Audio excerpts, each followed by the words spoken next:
Good. Right. Okay. So this week's theme is going to be tracking calories. I think us guys, we're all kind of in the same ballpark the way we approach it. I think there's always times where we do it, and then there's times where we don't.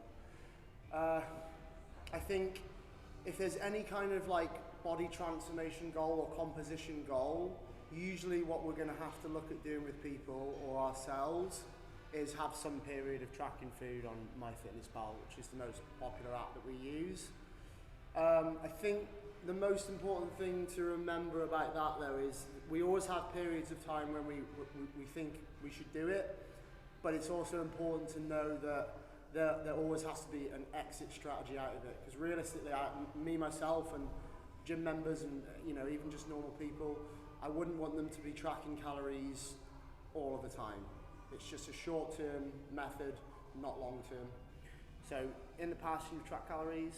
Yeah, quite a while ago I tracked consistently for 4 or 5 months maybe. Yeah. What was that for? Just for myself really, to have a better understanding on what I was eating, how much of what I was eating, and to kind of get a gauge as to where I needed to change things. I used to track sort of in advance, so I'd plan the day out, I'd know what I was eating for breakfast, lunch, dinner, and then fit things in around that rather than doing it at the end of the day when you've already eaten the food. And I did that, yeah, like I said, for 4 or 5 months, and then kind of just learn what I needed to eat, what each meal kind of needed to look like, and just slowly became less regular with the tracking, and now I don't track at all. Yeah, I think that's a really good point. Something that I've noticed a lot in the past, with myself and more so with clients, like working with clients, it's a really good way of educating yourself around food, understanding calorie numbers, what's in what essentially, and then kind of being able to get yourself into a position where you can go away from that and then just kind of eyeball it, as we say. And yeah, it's knowledge around nutrition really. I don't think it's something that you'd want to be having to do all of the time, but spending certain amounts of time doing it is going to be really important for body composition, if there's any goals there, but also around kind of like knowledge of nutrition.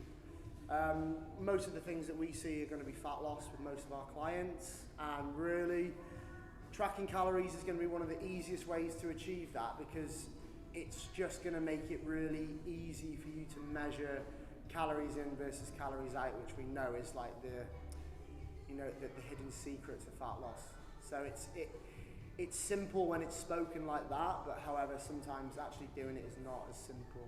But I always say to people with it, if you're going to track calories, make sure you do it as consistently as possible and make sure you're 100% in. If you're going Monday to Friday and then not tracking calories on the weekends, you're wasting your time really. I think I found that the biggest thing for me is tracking the not so good days, because it's quite eye-opening. Yeah. If you go out for a couple of drinks on the weekend, have a takeaway, it's mad actually when you put it in there and look at it in the numbers, what a difference it can make.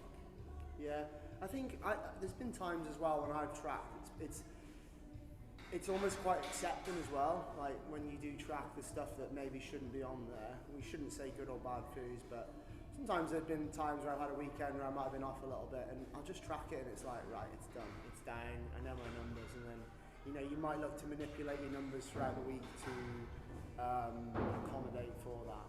But yeah, main thing you need to know, or the main kind of takeaway from this video, is if you're going to do it, make sure you do it properly, you're 100% in.